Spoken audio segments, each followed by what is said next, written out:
This is MTG Burgeoning, and in this video we will showcase the building blocks to a theft-themed build with Sen Triplets as the commander. Although this presentation can act as a standalone video for crafting a theft-themed EDH deck with Sen Triplets as the commander, be sure to also look in the description of this video for links to the primer video for this series, its playlist, as well as a list of the cards featured in this video. With the intro out of the way, let's start deck teching by introducing Sen Triplets. Here we have a legendary artifact creature, human wizard, 3/3 for 2 in Esper colors. Of course, Esper, that means 1 white, 1 blue, and 1 black mana. At the beginning of our upkeep, we choose target opponent. This turn, that player can't cast spells or activate abilities and plays with their hand revealed. We may play lands and cast spells from that player's hand this turn. So the entire purpose of this build, the way that we're going to thieve from our opponents, is we're going to take their cards. Cards from their library, cards from their hand, and with Sen Triplets on our side of the battlefield, there'll be very, very little they can do because they won't be able to cast any of those spells when we choose them during our turn.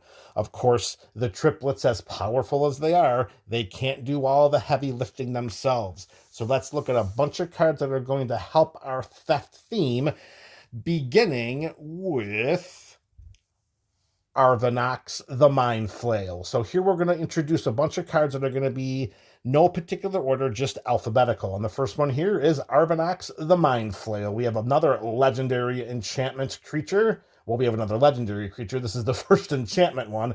This is a horror 9/9 for 4 and 3 black mana. Arvinox the Mind Flail is not a creature unless we unless we control, let's try this one more time. Arvinox isn't a creature unless we control 3 or more permanents we don't own. That's not going to be a problem in this deck. At the beginning of our end step, we exile the bottom card of each opponent's library face down. For as long as those cards remain exiled, we may look at them, and we may cast permanent spells from among them, and we may spend mana as though it were mana of any color to cast those spells.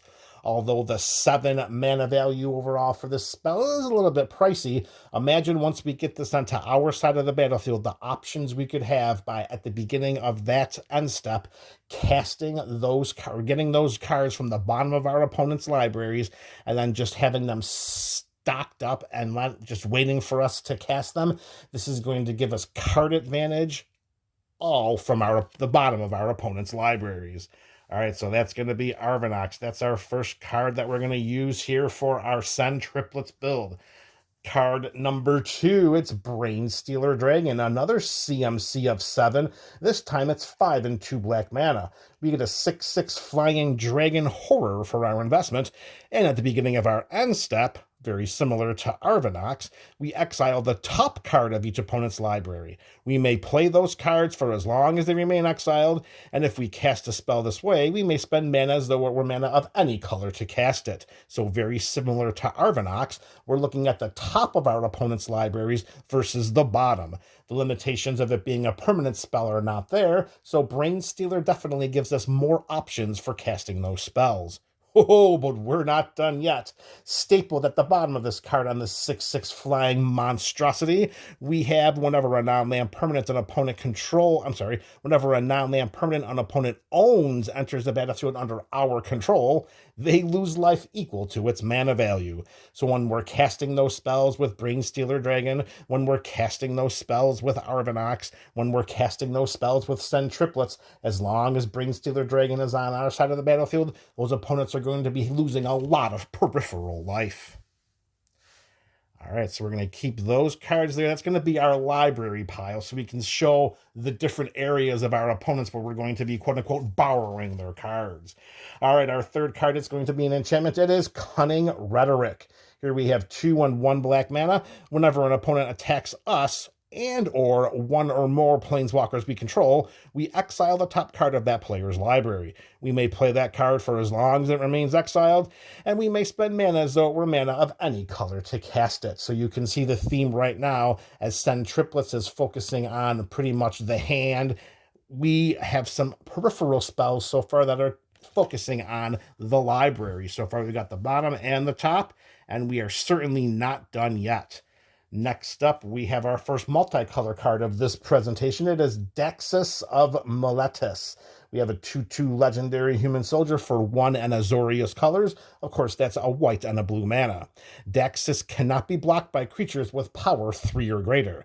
And whenever Daxus deals combat damage to a player, we exile the top card of that player's library. We gain life equal to that card's converted mana cost, and until the end of the turn, we may cast that card, and we may spend mana as though it were mana of any color to cast it. So this guy is not going to be able to get blocked by creatures with power 3 or greater, which should allow us to swing in to deal combat damage, steal one of those cards from the top of that opponent's library, and hopefully gain some life and add to our board state. All right, so it's been a little while since we've showcased a mono black card with a CMC of 7, so let's get right back to it with Elder Brain. Here we have a 6/6 menacing horror for 5 and 2 black mana. Whenever Elder Brain attacks a player, we exile all cards from that player's hand. Then they draw that many cards. We may play lands and cast spells from among the exiled cards for as long as they remain exiled. If we cast a spell this way, we may spend mana as though it were mana of any color to cast it. So the previous cards that we showcased after introducing Sen Triplets all are dealing with the library. Here with Elder Brain, we are dealing with the opponent's hand. Now, I do understand that they are going to be allowed to draw fresh cards after we exile their hand. Sometimes that works in our benefit, sometimes it does not. However, if we have Sen Triplets on our side of the battlefield, we should be able to get a first crack looking at those cards and just make sure that we can cast them before our opponents. All right, card number 5. Next up, we're going back to our multicolor well. And this time we have Extract Brain. We have X and Dimir for this sorcery spell, and target opponent chooses X cards from their hand. We look at those cards, and we may cast a spell from among them without paying its mana cost. So what this really should read for us is, make sure that X equals the number of cards in our opponent's hand, and once we look at that hand, we pick the best spell, and then we cast it for free. That is going to be a phenomenal card in this deck. Not so much sitting across from our opponents, however. Staying with our Dimir theme, we have another Dimir card here. It is Grima, Sauron's Footman. Here we have a legendary human advisor, 1/4 for 2 in Dimir colors. Grima cannot be blocked. You gotta love it when the first line of text on a card is cannot be blocked. So whenever Grima deals combat damage to a player, that player exiles cards from the top of their library until they exile an instant or sorcery card. We may cast that card without paying its mana cost. Free card. Then that player puts the exile cards that weren't cast this way on the bottom of their library in a random order. Here we don't even have to worry about spending mana or mana of any color because Grima lets us cast it for free. Granted, we are restricted to just casting instant or sorcery spells, but let's not overlook the power of those two card types. All of the spell-slinging mages out there, they know exactly what we're talking about. All right, we're getting closer and closer to the halfway point. We're going to stick with Dimir here. And next up, we have Hostage Taker. We have a 2/3 human pirate for 2 in Dimir colors. And when Hostage Taker enters the battlefield, we exile another target creature or artifact until Hostage Taker leaves the battlefield. We may cast that card for as long as it remains exiled, and mana of any type can be spent to cast that spell. So here, we're not focusing on our opponent's library or their hand. Here we're just picking a creature or an artifact that's on the battlefield, exiling it, and hopefully we're going to be casting that before they get a chance to do so. Note that it does say target creature or target artifact. We don't necessarily have to make it one of our opponents. Why would we choose our own without having Hostage Taker have flash? I'm not so sure about that. But listen, with all the enter the battlefield triggers that we might be able to have floating around on our side of the battlefield, it's a very good possibility that we might lean into one of our own creatures. More often than not, however, I think Hostage Taker is going to be targeting one of our opponent's creatures or artifacts. Since we're looking straight for the battlefield theft here, we'll put Hostage Taker right there in the middle pile. All right, next up, card number 10 of this video, 9, the 9th card to support this Sen Triplets theft build, staying with Dimir. Our first instant of the video, we have Memory Plunder. Look at that mana value. You have to love 4 consecutive hybrid mana symbols. Blue, black, blue, black, blue, black, and yes, blue, black. So for quadruple hybrid Dimir mana, we may cast target instant or sorcery card in an opponent's graveyard without paying its mana cost. That is going to be excellent. Will there be times that the instant or sorcery card that we target have a smaller mana value than the 4 we invested in Memory Plunder? Most likely, that is going to be a possibility. But we're doing this at instant speed, and we're only paying a total of 4 mana to do so. So over the course of many games, I suspect that we'll probably be getting mana for mana back on our investment. Sometimes those instant or sorcery spells could be very, very much higher than the 4 we're going to pay for Memory Plunder. Maybe sometimes it's going to be as simple as, maybe we're going after a Farseek, or maybe it's a Cultivate, or, something like that. Either way, Memory Plunder is going to go right here in its own little separate pile. That's going to be straight graveyards for us. More cards, and more cards. All right, now we're going to move to a mono blue enchantment, one that seems to be criminally underplayed in these types of decks, and that's going to be Mind's Dilation. Here we have an enchantment, 5 and 2 blue mana. Whenever an opponent casts their first spell each turn, note that it doesn't have to be their turn to cast the spell. If an opponent casts an instant spell on another player's turn, Mind's Dilation is going to trigger. And when that does, that player is going to exile the top card of their library. If it's a non-land card, we may cast it without paying its mana cost. Yes, the mana value was 5 and 2 blue, but this is Commander, and we should have more than ample opportunities to get this onto our side of the battlefield way ahead of its 7 mana curve. So we're going to put this right back over here. Not back over here, but we're going to put this over here in our straight from the library thievery pool that Sen Triplets is running. Excellent. All right, next up, we're staying mono blue. This time we have Osgood Operation Double. All right, here we're going back to the days of Doctor Who. We have a 2/2 legendary human alien shapeshifter for 2 and 2 blue mana. When we cast the spell, we create a token that's a copy of it, except it isn't legendary. So we pay 2 and 2 blue, we cast Osgood, we get this Osgood and another copy of Osgood, but the copy is not legendary. That allows us to keep both of them on our side of the battlefield.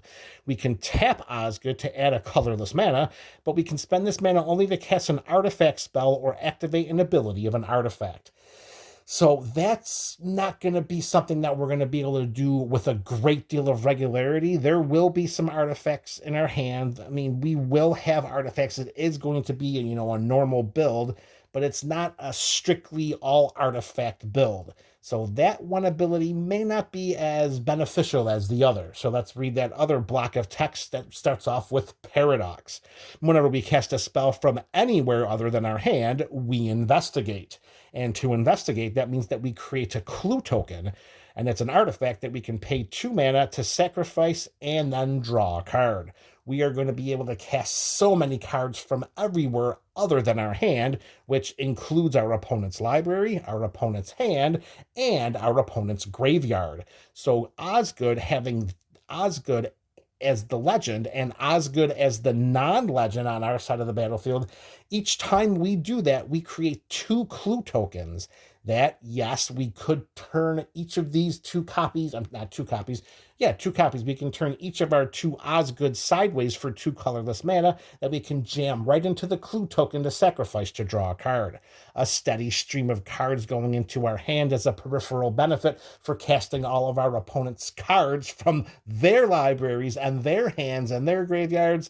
Oh, that just makes the triplets so much happier. So with this being a synergy of casting the cards from anywhere, I'm not even sure where to put this in a pile. So I guess we'll just have to just go right here with Osgood. I don't know. Maybe we'll just do a separate pile. We'll go over here. The asymmetry of that pile is not looking so great. So let's put there we go. Can't really see the Memory Plunder too well.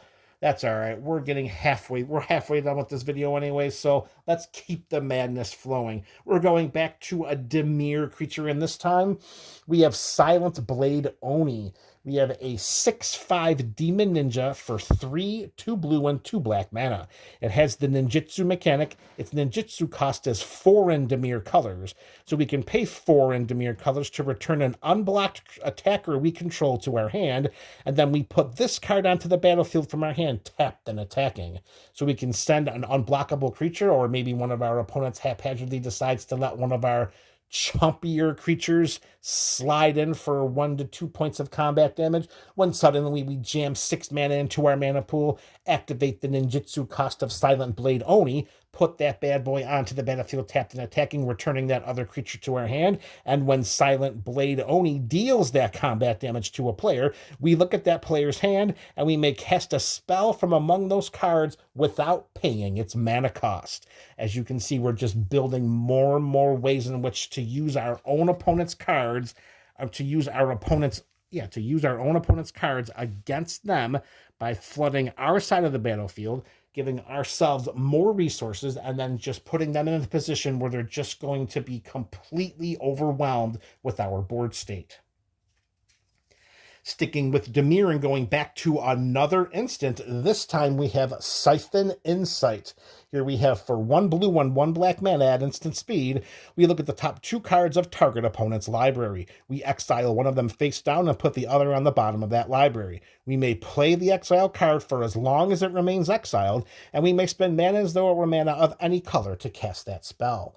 Note that even if we don't have the mana available to cast the spell once we cast Siphon Insight and resolve it, we still get to cast that spell for as long as it remains exiled. And of course, very there at the bottom, it does have a flashback cost of 1 in Dimir colors, which means we can pay that cost and cast this spell from our graveyard, and then exile Siphon Insight upon resolution. So with a total of 5 mana, 2 mana to cast the original spell and then 3 to flash it back, we get to look at 4 total cards of our opponent's libraries, and then we can cast 2 of them at any time we please. Siphon Insight is going right here into our library accessibility pile, which only makes the triplets even happier. All right, staying with our Dimir themed, our first Planeswalker of the video of the series, we have Tasha the Witch Queen. Here is Tasha. She enters the battlefield with 4 loyalty counters for 3 in Dimir colors, and whenever we cast a spell we don't own, we create a 3/3 black demon creature token. Let's just pull away here for a moment and just look at the number of cards that we have here that allow us to cast spells that we don't own. The only one that we don't have, Osgood. Osgood is going to help us to, give us a peripheral benefit for doing what we're doing. But all of these other cards and spells here, all of this is helping us to cast spells that are going to trigger Tasha's demon creature token, creating a static ability here. A 3/3 demon every time we do that. That by itself is enough to warrant Tasha's inclusion in this build. So we can add a loyalty counter to Tasha to draw a card, and then for each opponent, we exile up to 1 target instant or sorcery card from that player's graveyard and put a page counter on it. And then we can -3 loyalty of Tasha to cast a spell from among cards in exile with page counters on them without paying their mana costs. So here again, we're pilfering the graveyards of our opponents, similar to Memory Plunder, except here we could really build up the card selection if we can keep Tasha from going to our own graveyard through combat or through any kind of targeted ability or any ways in which that they can remove Tasha from the battlefield. More than anything, the instant and sorcery card selection that we could cast, it's very good. There's nothing wrong with that. But getting those 3/3 black demon creature tokens for casting spells we don't own, those are going to pile up in a hurry. So for Tasha, we're going to add her right over here to the let's pilfer our opponent's graveyards for cards section of our playmat here. All right, next card up. Now, this one was an interesting card to add. It is not anything that's going to directly allow us to cast spells, but it's going to give us a little bit of insight as to what's going on if for some reason we can't get Sen Triplets into play, or if she's become indisposed due to an enumeration of commander attacks. Either way, including telepathy can only help in this type of build. For just 1 blue mana, it's an enchantment that has our opponents play with their hands revealed. We don't have to do that, just our opponents. So with all of our opponents playing with their hands revealed, yes, they're all sharing their own information with each other, but we're not sharing our information with them. And then seeing what all of our opponents have in their hands, that allows us to really target which opponents we want to be casting spells from their hands with our hand targeting creatures and spells, as well as with Sen Triplets as our commander. So telepathy, even though it doesn't really fit anything that we're doing right here, right now, it's definitely a peripheral benefit to allow us to see all of our opponent's hands so that we know the best bang for our focused buck. All right, next card up, we have a mono black Thieving Varmint. Here we have a 2/1 Varmint with Death Touch and Lifelink for 1 and 1 black mana. We can tap Thieving Varmint and pay 1 life to add 2 mana of any one color. We can spend this mana only to cast spells that we don't own. 2 mana of any one color. That is fantastic because all of the cards that we've included here all say either cast the spell without paying its mana cost or may use mana of any color to cast the spells. So the 2 mana of any one color, that doesn't really even apply to all of the cards that we've showcased so far. It may later in the video, but it doesn't so far. So all we're really doing is paying 1 life to get 2 mana, which is going to help to ramp us to cast cards that, let's face it, are coming from our opponent's hands, their libraries, their graveyards, possibly the battlefield. Beautiful card here, Thieving Varmint. We're going to include that right on top of telepathy because that's going to help to ramp us into casting our opponent's cards. All right, it's been way too long since we've had a Dimir spell here, so let's get right back to it with Thief of Sanity. We have a 2/2 Flying Spectre for 1 in Dimir colors, and whenever Thief of Sanity deals combat damage to a player, we look at the top 3 cards of that player's library. We exile 1 of them face down, and then put the rest into their graveyard. We may cast that card for as long as it remains exiled, and mana of any type can be spent to cast that spell. So this is just another way in which to get cards from our opponent's library into exile so that we may cast them and add to our own board state.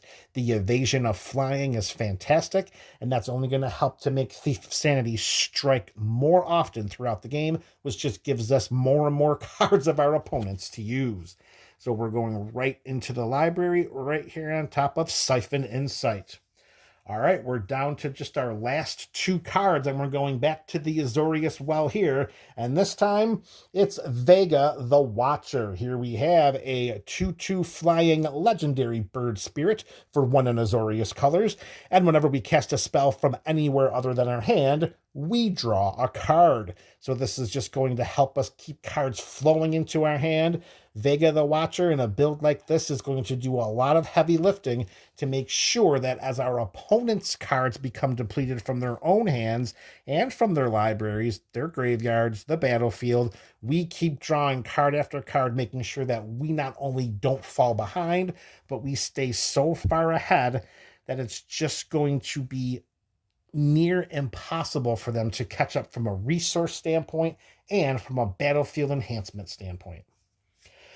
All right, bringing this video to a close is another Dimir creature, and this is one that could stand in for Sen Triplets if, again, they are somehow indisposed and languishing in the command zone.